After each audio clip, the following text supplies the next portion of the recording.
Welcome to the Dynasty Nerds Fantasy Football Podcast, where we discuss Dynasty strategy, rankings, and all things NFL. So get ready to geek out on fantasy football with your host, Rich Dotson.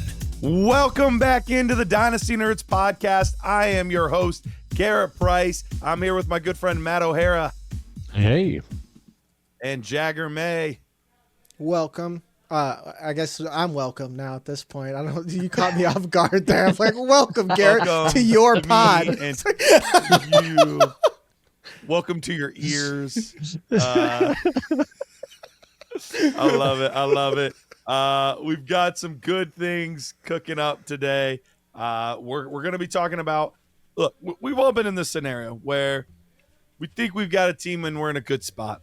And we start getting to this time of year. We've got 5 weeks in. And you're looking at your team and you're like, man, this ain't it. This ain't it. I've lost too many games early on, whether it's my fault or not, whatever. I've had some injuries, I've had some underperformance, whatever. I think I might actually have to sell some of these assets and go into rebuild. We're going to be discussing that on today's show. And we're also going to be breaking in Jagger with the Isaiah Likely-o-meter today. So it should be a fun time with that. So let's start off here. Let's start off here with our kind of rebuilding segment. So I'm going to give us some players. And what I want to hear is, what realistically would it take for you to sell this player? Because if you're looking to rebuild, obviously chances are you're not going to get top dollar for that player. Maybe you will, and that's awesome if you do. But usually you kind of have to settle a little bit depending on the time of year.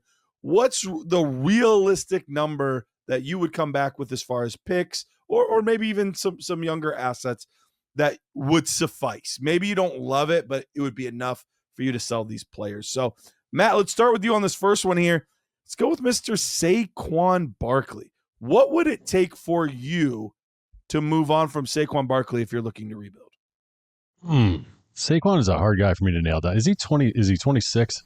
20 or no, I mean 20, 28. I was about to say, I was like, I wish he was 26. No, I know.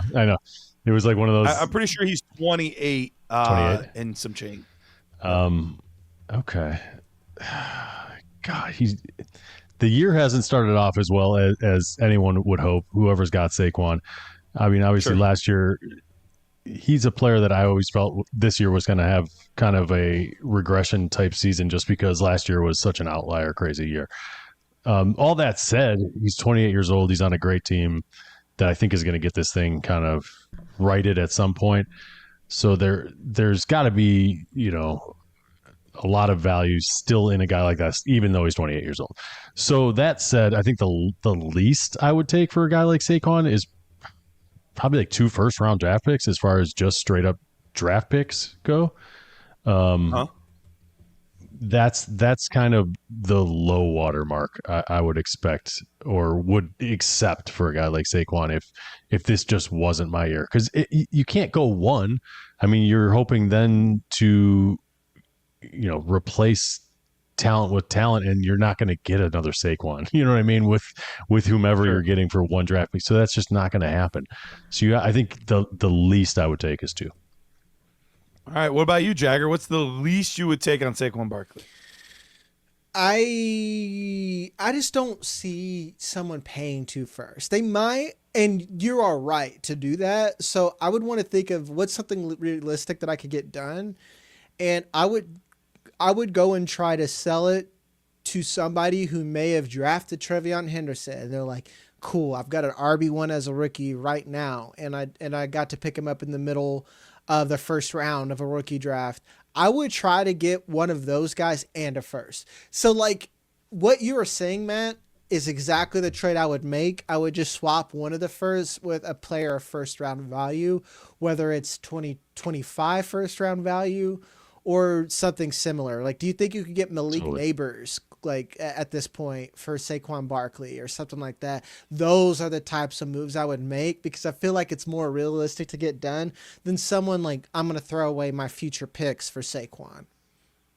Yeah, I was just trying to get to a value. So, obviously in a more realistic setting, it is going to be a player worth a first round draft pick and an additional first round draft pick. So I think that makes a ton of sense. So I think I'm going to be a little lower than you guys that I would be willing to take, partly because I've traversed the Saquon Barkley waters quite a bit, and I had some really interesting discourse this offseason where I was willing, with the new contract that he got and still being young enough where we're seeing, Derrick Henry play until age 31. We're seeing Christian McCaffrey in a similar time frame right now, Saquon Barkley. I think these guys are playing a little bit longer than we had for a time period there. When I said I was willing to pay 2 seconds, I got a lot of backlash where people were like, you would pay 2 seconds for Saquon Barkley? And I was like, if I'm a legit contender, yeah, I'm open to that. And a lot of backlash. So I don't know that that's there. Maybe it is. You're saying people wouldn't pay 2 seconds for Saquon Barkley? You got that kind? You said seconds, I think. Oh, I'm so sorry. 2 firsts.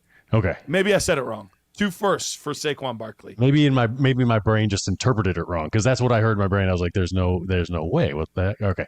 2 firsts. The good news is people can rewind it and tell me which one actually happened. Well, one of us is wrong, and one of us is right, and one of us is named Matt, and the other one's Garrett.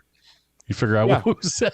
You figure out what you're doing. That being said, so people thought I was crazy for saying I would be open to paying 2 firsts in the offseason for him. So I just don't know that the market's there. So if you're wanting to get rid of Saquon Barkley, I think realistically, now I'm with you guys. I am still high on the player to an extent. I don't know that we're going to see a repeat of last year ever again, but I still think we're looking at an RB1 for the next 2 to 3 seasons. And with that being said, I would be looking for a first and a second. I don't know that we're going to get much better than that, but it would also depend on where the first and second are. Like, if it is legitimately like team 12, I don't want their first and second. I'm more in I want a mid first and a mid second. So I'm looking at the trade browser right now, and there are a couple clean ones that are, Saquon on one side and then just the assets on the other. Sure. So let me go through these real quick and see if which side you guys fall on. Saquon for 2026 first and Caleb Johnson. We talked Caleb Johnson last show. Neither one of us is real high on that one. I like him as a throw-in for a rebuild, but that's not enough on top of the first. This would be closer to what you were talking about, though, a first and a second round value, right? It would be closer, yeah. But I'm valuing Caleb more like a third right now. Is where I'm buying him. But out there, he might in some people's eyes might have a second round value. So that's why I wanted to do that one. And then here's one that I don't love this one, but Saquon Barkley for Zach Charbonnet and Woody Marks. So you're not really getting anything back as far as draft pick return, just 2 running backs, right? That one's bad. Let's see if I can. Here's a different one. Saquon Barkley, 2 second round picks in 2026, and Zay Flowers. Okay, I like that. I'm a Zay guy. So I like that. So we're close. We're nudging closer. We're getting a pretty good asset as far as long-term value in Zay Flowers and a couple of second round dart throws, right? I mean, that's basically what we've proven. And I would pay a late first for Zay Flowers. So with that being the case, if that's a first and 2 seconds, so for me, the value's there. So as a rebuilder, I would do that. Okay. Those are the only ones that I'm seeing right now that are like clean. You know what I mean? There's a lot of them that like 8 pieces on each side. Yeah. So those are the ones that I wanted to kind of highlight and ask about. All right, let's go to our next guy here, Matthew Stafford. Tricky one because, and we're gonna assume superflex here because he's not worth anything in 1 QB. But in superflex, I've found that quarterback conversations can be one of the most difficult because the ecosystem for quarterbacks in every league is a little bit different. So this one's a real tricky one. Jagger, I see a smirk there. What would you take if you're giving up Matthew Stafford and trying to rebuild. I see y'all smirking because I just like don't. I literally was like, don't ask me on here because it's like, whoopsies. Like, what do you do with Matt Stafford is a question here, because we already kind of talked about this last show about that train is on its end soon. And this isn't anything to disparage a great career. That's just father time. So are you getting a first? No. Are you getting a second? Yeah, because I would pay a second for Matt Stafford right now if I needed to win. Actually, again, if I'm a contender. Yeah, like my late night, I'm gonna watch like the Ed Gein thing on Netflix and throw out some trades. You know, that's how I get down on a Tuesday night. So I'm gonna look. I know like one particular roster. I've got Joe Flacco, Bengals quarterback Joe Flacco, by the way.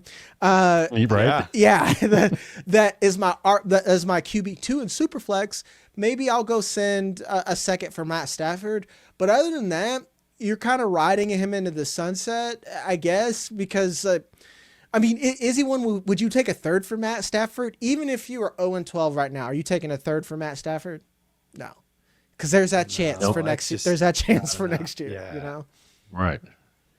Yep. See, I think you nailed it. I'm looking at the trade browser as well, but even before I got in here, a second is like the most popular thing for Matthew Stafford, and it's 1 second. That's what I would expect to pay. That's what I would expect to get in return if I had him, and that's what I'm seeing here in the trade browser. So I think this one is pretty clear cut as far as cut and dry as far as what his value is in Superflex. Yep, I agree, and that was what was in my brain is like, yeah, I'd give my second, but I'd also, on the flip side, like I would take a second for him. So I think that means that's pretty fair. And if the browser's showing that as well, that must be the correct price. All right, we go from one that's clean cut to a guy that I have tried to be on multiple sides of deals for this player, and not one of them has gone down yet, because agreeing on a price right now for A.J. Brown seems really, really difficult. Matt, it's not happening for you. Yeah. Why is that? Listen, if you have AJ Brown, you know, we play a lot of leagues on Sleeper. I have a league that, you know, it's a home league. It's been around for a long time.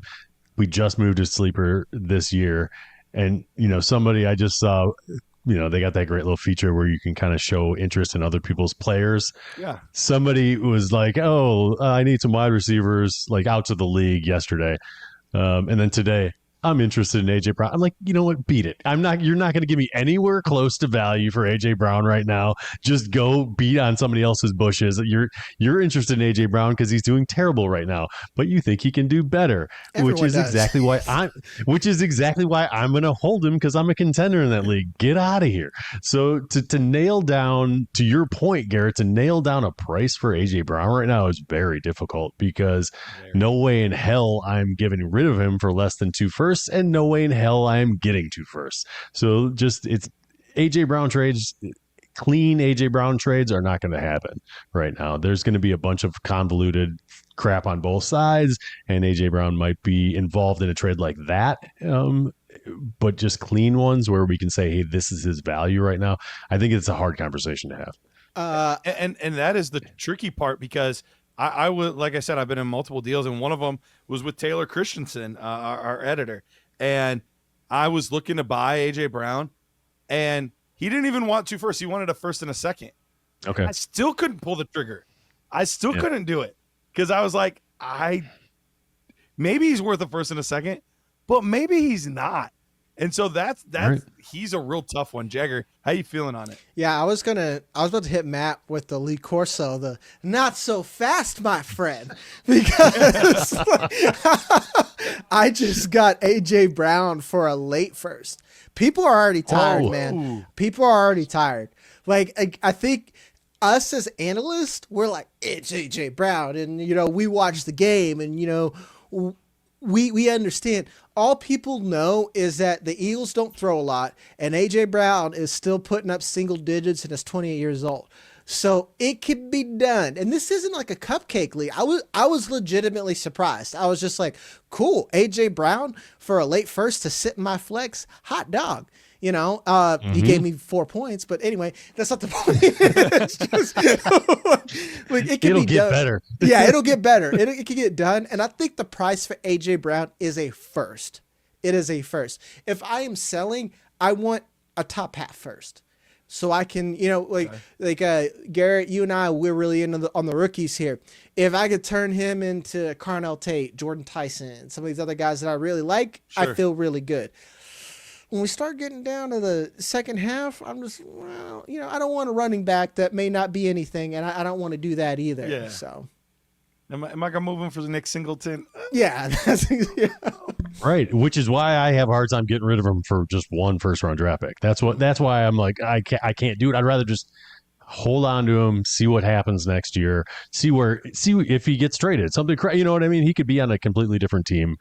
Now, I guess with that contract, it won't be this year, but at this time next year, he could be on a different team, or who knows? Maybe they'll start actually using him, and it'll look great again, and everything will just iron itself out. Apparently, this is, you know, I just looked on Roto World in between shows, and Saquon, AJ Brown, and Hurts apparently sat down. They had a little sit down to figure out what's going on with the offense. So Davante Smith's on the outside licking the window, trying to get in there. Alphas only. Sorry, beta.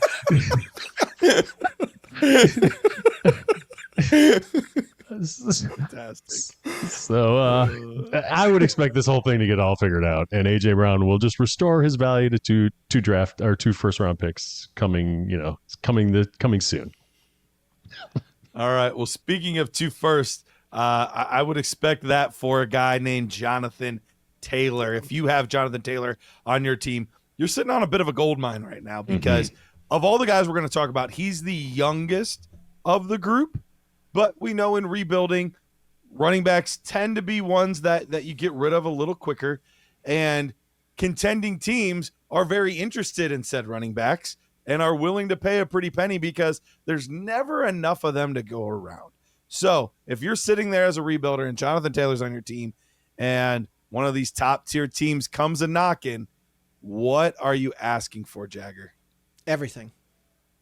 I'm not selling him. All of it. He's 26 years old. Like, I'm just like, cool, man. I'll take your kid's first name. His name's Jagger now. Sorry. You got any Cheetos? Only hot. You know, I'll take those as well as all your fur. Like that. That's just. I always tell people with Dynasty advice, once you reach a certain tier and they're at a certain age, you done the work, man. At that point, you're trading a trade. And I would need to have something back. I don't even want draft capital at that point. Like, I'll go back to where I am with Saquon. Can you give me TreVeyon Henderson? Ooh, Omarion Hampton's on IR. I'll take that, please. Thank you. Like, unless you're willing to do that for me, I'm not gonna give you Jonathan Taylor. If there's someone out there that doesn't believe, go and get him. All the Colts have needed is a quarterback to last more than an hour. You know. Yeah. I love the Omarion Hampton. I think that's one that was kind of in the back of my mind where that seems to be a perfect 1-for-1 because Omarion Hampton, at least for the next 4 weeks, is not getting me any points. So it's making my draft pick a little bit better, but similar style running back. And I also just got 5 years younger, I think. So, you know, that's one that makes sense to me because I think his production could be in a similar stratosphere of a Jonathan Taylor at some point in the near future. So I think that's one that makes a lot of sense. If it came down to just draft picks, we're starting the conversation at 2, but I'm not settling for 2. That's the basis of where we're at. And now I need a pretty big plus for me to even really consider it. Like I need something that I'm really excited about. For me, like, here's one that might make it work. 2 first and a tight end that I'm really excited about in Mason Taylor.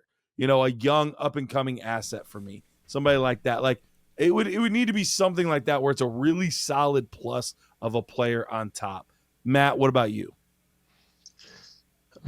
So yeah, I mean, obviously, how old is he? Is he 26. 26? So yeah, he's Let's just say he's old the 26-year-old that I was saying. He's not old. Come on. 26 and a half. All right. Oh, now I'm out. Yeah, man. For me, Jonathan Taylor, obviously he's sitting there right now at running back 2, one spot above Javonte Williams, who I'm surprised didn't make this list, by the way, Garrett. It's because we're talking about him in the next segment. Mm-hmm. Oh, all right. Matt and I love Javonte Williams, by the way. I didn't read ahead. The likelihometer I saw was coming, and I was like, I'm gonna hit that one fresh. I'm not gonna look at the questions beforehand. So Jonathan Taylor, I'm with you guys. Two plus first round draft picks. I don't know that I'll get any kids named after me for him, like Jagger, but plus Matt's not as interesting a name as Jagger either. Like there's plenty of Matts out there already. So it's definitely 2 plus though. I love your idea of getting a guy like Mason Taylor. So I don't have a lot to add on to that because I think you guys pretty much nailed what you can name your price. I mean, you know what I mean? He's in that kind of stratosphere right now. Yeah. We were going to do Christian McCaffrey, but I feel like it's a similar conversation. So let's move on from him. Let's do one last one. Davante Adams, a wide receiver that obviously up there in years, but is still producing and still getting the job done. What would you take? Jagger, we'll start with you. He's not even in his late Larry Fitzgerald years yet. Think about that. Right. Where Larry Fitzgerald was playing tight end for 3 years. He's not even doing that right now. So it's still a first for me. And I'm at that point where it would have to be that top half first again. Because in another league where I finally turned it around, I'm like 2 and 3, and I shouldn't be. I sold Xavier Worthy for Davante Adams and Jordan Mason, and everyone's like, "You're so silly," and I'm like, "Am I, fools? Huh?" It's just no matter where he goes, he produces. Even that weird Jets month where nothing felt weird, he was still producing at that point, and even taken away from someone like Garrett Wilson.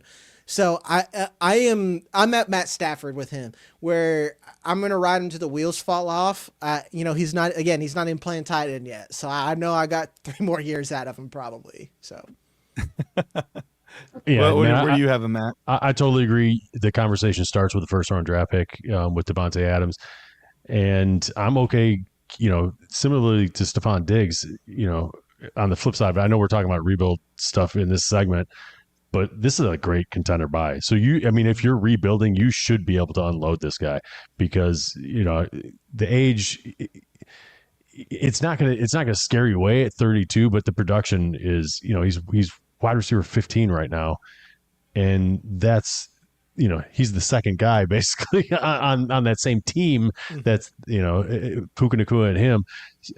So if a little bit of that, the targets shift away from Puka at some point, maybe there's an injury or anything like that, you could see a guy like Adams climb into that top 7-8 pretty quickly. And Puka's a guy that's been nicked and bruised and misses games here and there because he's such a physical player.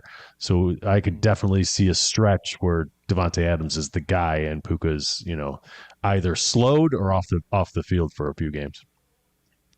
I think I'm willing to be a little more lenient than you guys because of the age of 32. A.J. Brown, if he gets stuck on my roster, I could be through the rebuild and he could still be relevant. I am worried that I could get through my rebuild and Davante Adams just isn't. Now, he does seem to be defying father time, so it is really impressive what he's doing at his age.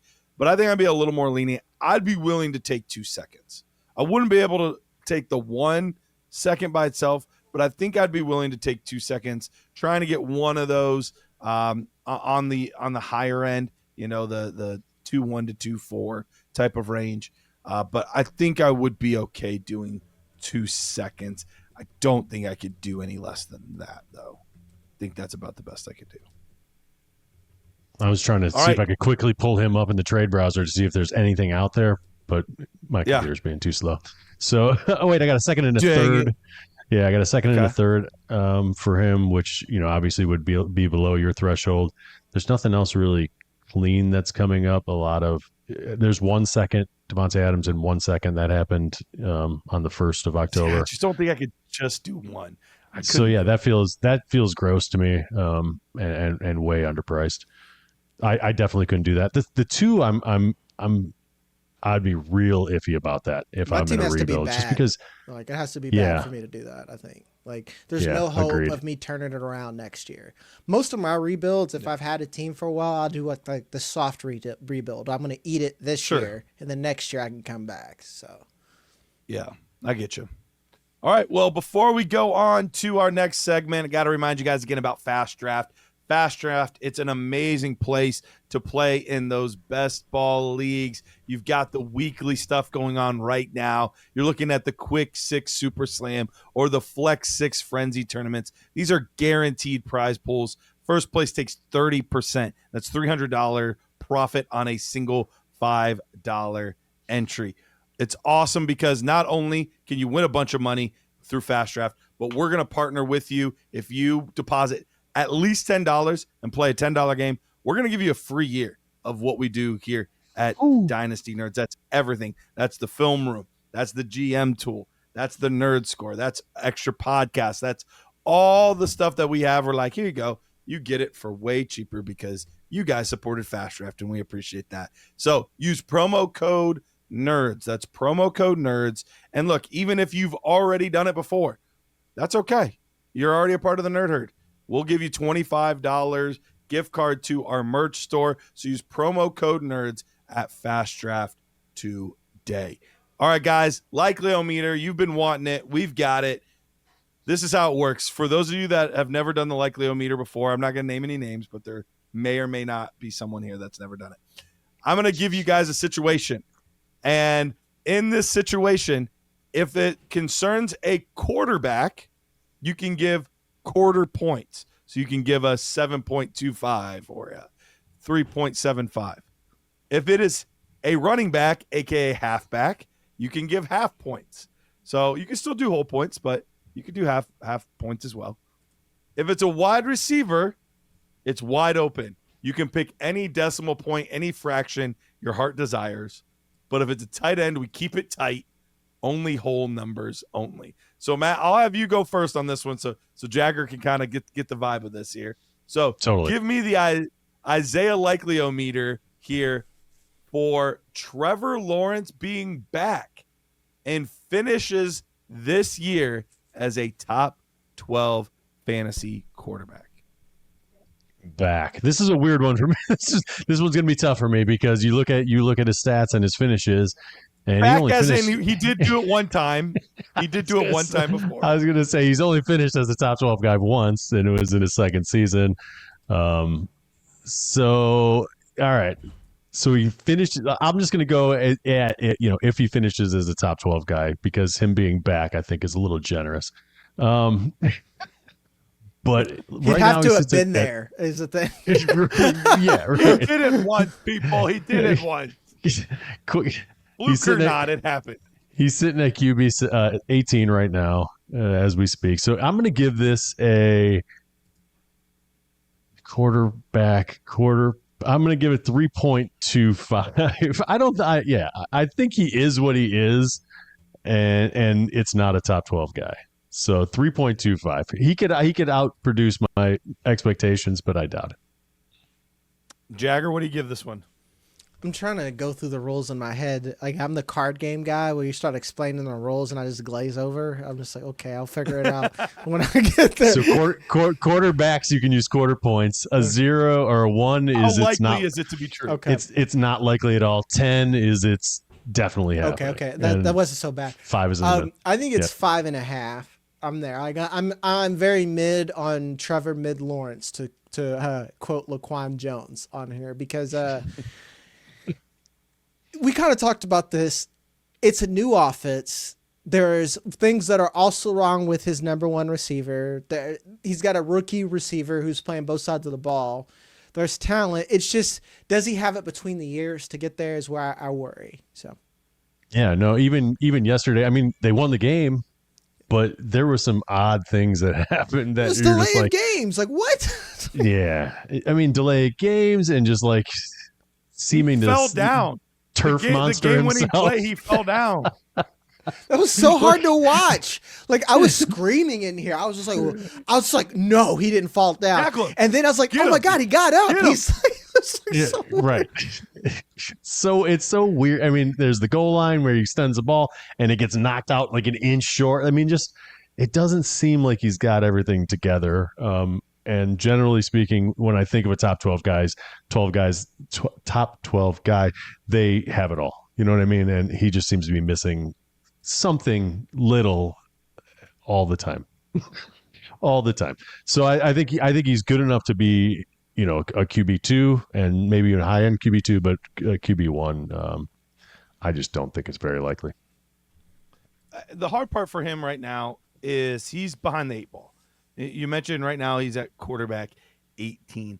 And looking at a lot of the guys that he would have to climb above, and he's even at quarterback 18, partly because like Jordan Love went on bye.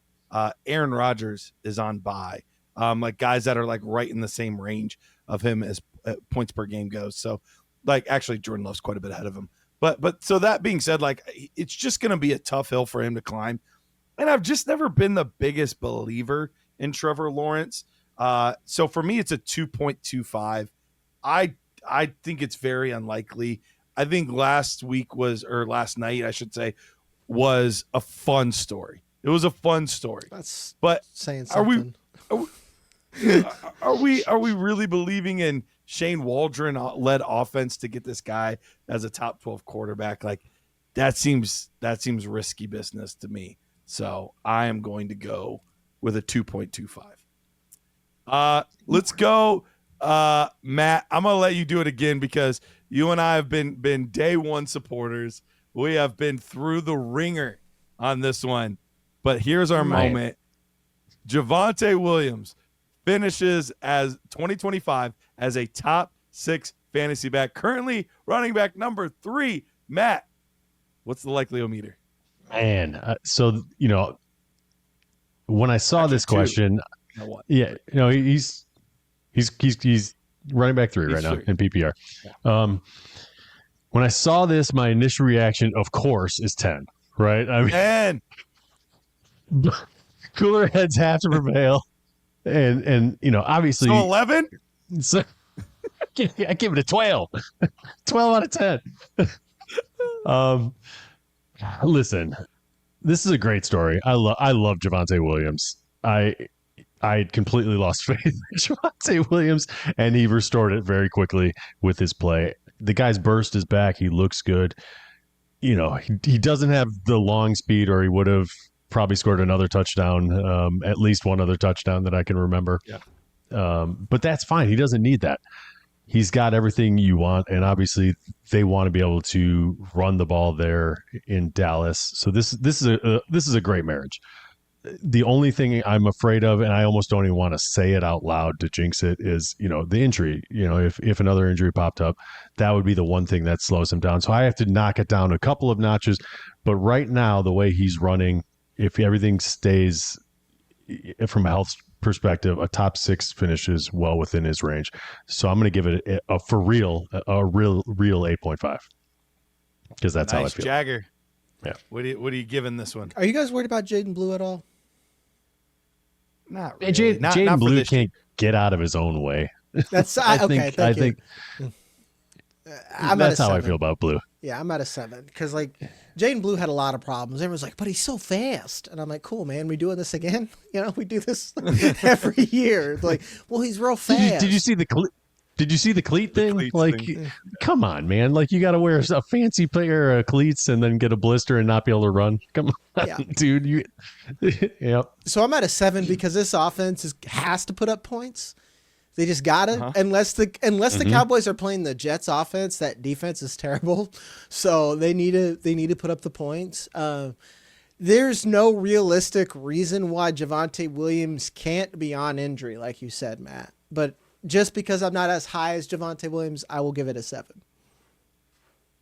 I am going to go with a 9, and I know that seems really, really high. And I almost went 9.5, to be honest.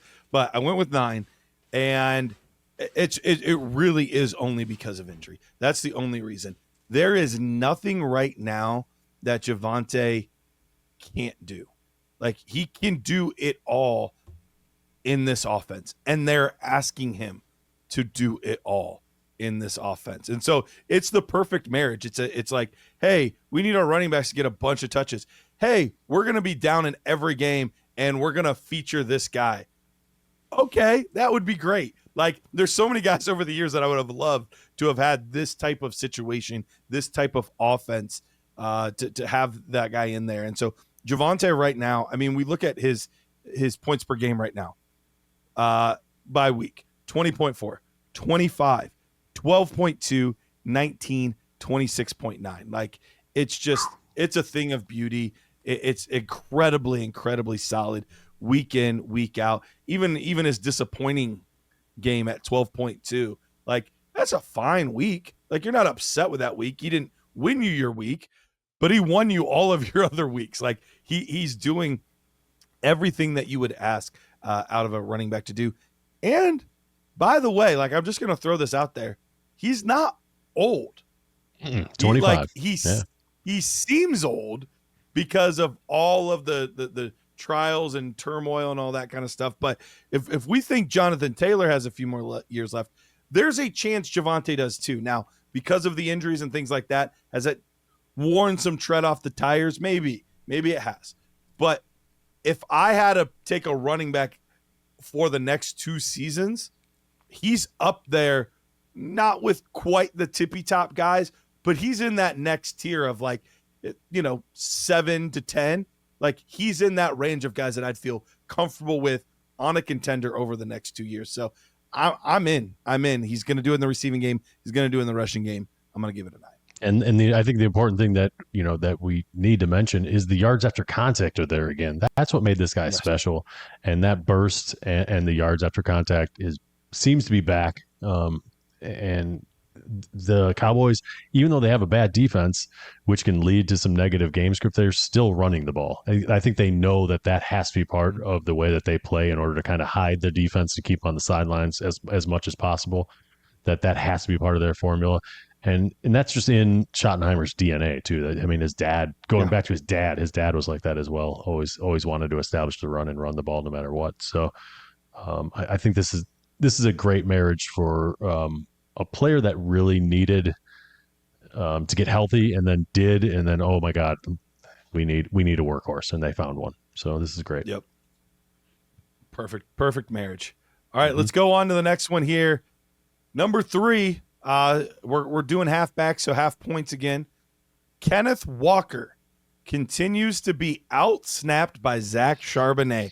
Charbonnet is currently at 54%.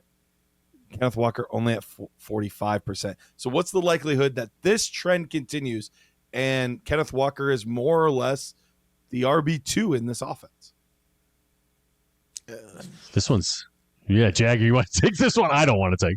This one's so weird to me, just because I feel like Kenneth Walker is so much more explosive, and Zach Charbonnet just looks like a dude that's running in sand half the time. That I don't understand what they're. I mean, I don't know. Maybe they're trying to keep Kenneth Walker healthy. I do not know. So I don't know how to feel about this. To me, it's the coaching thing of, like, these guys really need to Dragon Ball Z fusion dance together, because like the reason why they have to use both is that they both make up for what they lack in. It's those negative plays that Kenneth Walker does. Like, he will get 2 negative plays in a row, then make up for it with like a big 20-yard play. Zach Charbonnet is consistent. He's a good pass blocker. He is good in the receiving game. He is your bring your lunch pail to work dude that is just so boring, and you don't love him. And then you start looking at the fast women like Kenneth Walker, and I mean that in every sense of the word over here. So it's hard for us to really wrap our heads around it from a fantasy standpoint. And as I'm talking my way through it, I think I think we're at a 6.5, guys. Like it's if not 7. I think this is real. I was gonna say, yeah, it's real. As you're talking this out, I think I'm closer to like an 8. Yeah, So, This isn't changing. yeah. You're convincing me, Yeah, for sure. Yeah. Yeah, I think I'm in a similar boat. I had down 5.5. I think it's more likely than not to continue. I don't have a strong feeling because could it easily by the end of the year be 55% to 52% or something weird? Like it could easily switch by a little bit, but all of that to say, this committee is not going away. As much as we would love for it to, for fantasy football purposes, for real life football purposes, Seattle's playing fairly well and they're getting enough out of the running game to do what they want to do in the passing game with JSN and in the tight ends and things like that. So I don't think this is really going away. Yeah. And we always kind of try to make sense of this kind of stuff from, to Jagger's point, from a fantasy perspective. They don't give a crap. They're winning games, like you're saying, Garrett. They don't care about our fantasy team one bit. And if it works for them and they're winning games, they're going to keep using that same formula, even though it's to us seems like madness. They're winning games. They don't care. Absolutely. All right. Number 4 here. So it's wide receivers. So the points are wide open. One of either Quentin Johnston or George Pickens, or both, hold on to their top 12 ranking in 2025, at least points-wise. Both guys are inside the top 12 in points right now. What are the odds that at least one of those guys holds on to this one?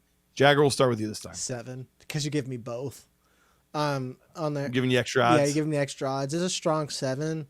Actually, I'm gonna be more bullish. It's 9. Like I go back to the Cowboys have to score so many points. As long as Dak Prescott is healthy, George Pickens will get the ball. When CeeDee Lamb comes back, that's just gonna take away from Ryan Flournoy. Oh no, or Jalen Tolbert. Oh no, George Pickens is still gonna get targets. CeeDee Lamb will come in and get targets. Jake Ferguson will get targets. Yeah. Javonte Williams will score touchdowns. The Cowboys are wheels up right now, and for that alone, with just that one player, I'm pretty positive. You let me hedge a bet with Quentin Johnston. I'm less confident in that he continues this tear, but I need to come to Jesus about Quentin Johnston, so. I'm not quite as high. Where did you end at 9? I ended at 9. Is that where you're ended at 9. Okay. I'm going to go 8.223 because wide open, you can do whatever you want, Jagger. So I just wanted wide receiver, wide open. I'm going to utilize the scoring system for no particular reason. I don't even like that number or anything. It doesn't make any sense to me. But it's higher than 8 and less than 8.25. So that I love the George Pickens stuff. I do think, he had one down week and it was the first week where he scored 6 points. After that, it's been 17.8, 17.8, 33.4, and 13.7. So I totally agree that George Pickens is kind of the guy that's going to more likely than not do that. So I feel pretty good about that. And Quentin Johnston has surprised. We talked about him last week, kind of giving props where they're due. On the flip side, the wheels could fall off of this guy as well. So that's like, if it was just him, the number would be in like the 3 somewhere. It's like 3 or 4. Yeah. So I do feel much better about George Pickens, but it's still another bullet in the gun, so to speak, since we have 2 guys here, and he could do it, but he seems to make knuckleheaded, just bad plays, either a drop or a fumble and stuff like that. So he's always a guy that I think has got that in him. But they're giving him the ball. I mean, this past week was his low water mark. 4 targets, 4 receptions, 40 yards, only 6.9 points. But I wouldn't think that's the norm for them going forward. So, Quentin Johnston, not so great. George Pickens, the Dallas defense so bad. So you already mentioned that. I'm not going to beat a dead horse with that. You guys are much more confident than me, so I'll give you guys credit there. I look back at last season through 5 weeks, and some of the names that were in there. Jaden Reed was in there. He was the number 5 receiver at that point. Jawan Jennings was inside the top 12 last year as well. And then even some guys that like got hurt, and that was the reason they didn't finish in there. Malik Nabers, Stephon Diggs. So there's just so much that could go wrong. And I just am not confident enough in either player to put them up there. But you're right. It is 2 opportunities to get it right. And so far, they're securely in wide receiver 1 range. 6 and 8. Pickens at 6 and Quentin Johnston at 8. So it's not like they're fringe. That helps. So for me, I'm gonna ride the fence, but slightly on the not happening side. So I'm gonna do like a no wait 5 for no reason is the middle. Shoot, so that makes me, I guess, slightly more, because it should be 5.5, but it's not, because we only go to 1. I don't know. Anyway, that being said, I'll do a 5.123. I think it's very like I could look. George Pickens, he looks awesome. He really, really does. But he also has a history of just kind of having periods of times where you're like, hey, George, what's going on out there, bud? I don't care. What you doing? Yeah. Maybe he's turned a new leaf. Maybe he's figured something out and, grown up a little bit and gotten paid and, all this. This is the last year of his deal. Correct? It's contract year. He's got to tighten it. Oh, that's right. Yeah. Okay, so he hasn't got paid yet. That's right. It was a trade, not free agency. But still, yeah, like he needs to make it work. But I don't know. Like he's not one of those players that I have like uber confidence where he's laser focused all the time and that kind of stuff. So all it takes sometimes is just a couple goofy weeks to throw things off. And I'm not the biggest Quentin Johnston guy. So they're firmly in there right now, but there's still so much that could happen and it's so early. So I'm going to go 5.123. Hey, Nerd Herd, want to tell you about a show that we've been doing live on YouTube where we go over your teams and we talk about how to fix your broken roster. It's called Roster Rescue. We do it live every single Monday at noon Eastern time. And if you want to get a part of that, just head to our Dynasty Nerds homepage, go under the store tab, and you'll find Roster Rescue right there. Perfect opportunity to get your rosters in shape before the season or even in the middle of the season to make sure that you can win a championship. All right, final one here. Kind of sad we don't have Rich to do this one. But we also kind of know what his answer would be, so we don't really need him here for it. What is it? Jagger doesn't. It would be like a 47. Okay. Out of 10. I figured it was one extreme or the other. Like he does. Yeah. Loves Dalton Kincaid. Husband material, according to Rich. Dalton Kincaid will finally be a top 6 dynasty tight end. Jagger, this one's tight, so you got to keep it whole numbers only. Good, because I was going to give you one. It's 5 for me, 50-50. And I'll tell you why. Jake Ferguson is a tight end 1. I keep saying it on the show. Nothing is real with tight ends. Could Dalton Kincaid finish as top 6? Yeah. Could he not? For sure. That is the ultimate cop-out answer. But, like, what data do we have to go on? Brock Bowers isn't alive right now. Trey McBride, steady. Everything else, Darren Waller, the rapper, Darren Waller, right now, putting up tight end 1 numbers. It's just, I don't even know. I couldn't give you a confident answer beyond 5.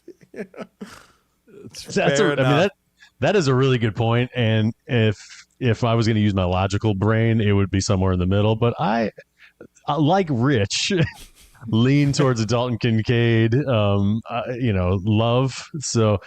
It's not as great as Rich's, and it's not going to be a 47. It's not even going to be a 10, but I am going to go 7. I think it's more likely than not. I think he does look like he's taken a step as far as building chemistry with Josh Allen, which seemed to be lacking early on in his career. And obviously the injuries and all that kind of stuff, I think played a part in it, and just being a young player and maybe not on the same level as Josh Allen could have also been kind of playing a part, but he looks like he's kind of getting it now.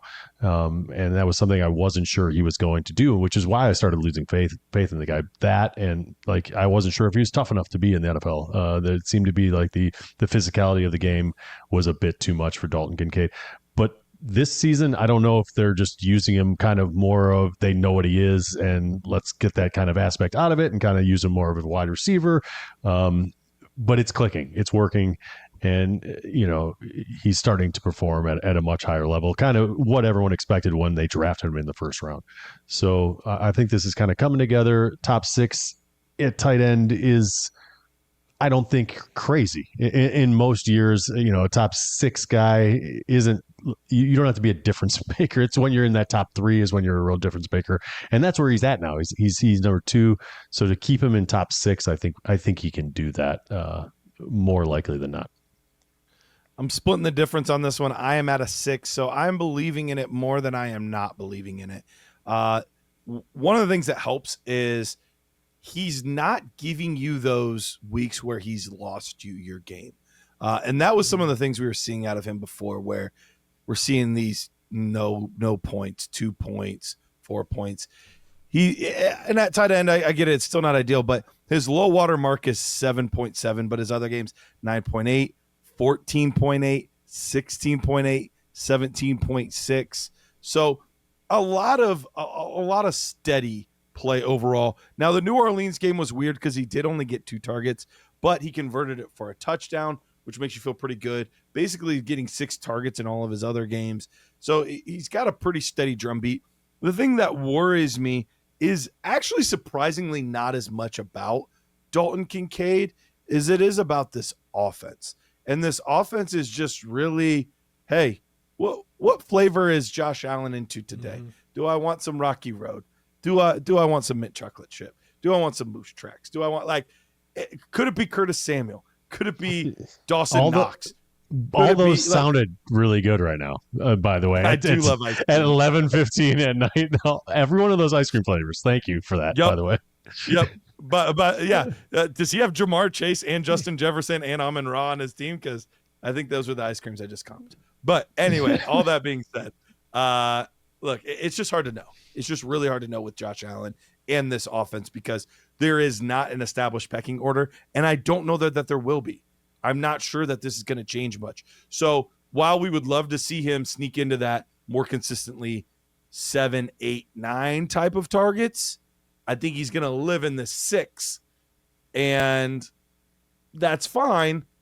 But that's what gives me a little bit of hesitation on Dalton Kincaid here. But with that wraps up the show. Preach Jagger, thank you so much for stepping into these 2 shows, hanging out with us. Appreciate it. Had a blast. Hopefully, real quick, I'm putting you 100% on the spot here, which is super mean of me. But how have you enjoyed your time at Dynasty Nerd so far? I love it, man. I did best ball for an entire summer. You know how opposite that is to Dynasty? It's just the Dynasty, we're married guys. I'm in this for the long haul. And then like with best ball, you put me in speed dating. I'm not ready for that. So I feel at home with you guys here. Love it. Yeah. Well, we appreciate you guys tuning in. Thank you so much for hanging out with us. Don't forget to like and subscribe to all of our content on YouTube. Make sure that you're giving us those 5 stars and leaving comments and things like that on all the podcast apps. We greatly appreciate it. We'll be back each and every day of the week with a new episode, but the flagship podcast, this one right here, will be back next week. We'll see you then. Adios.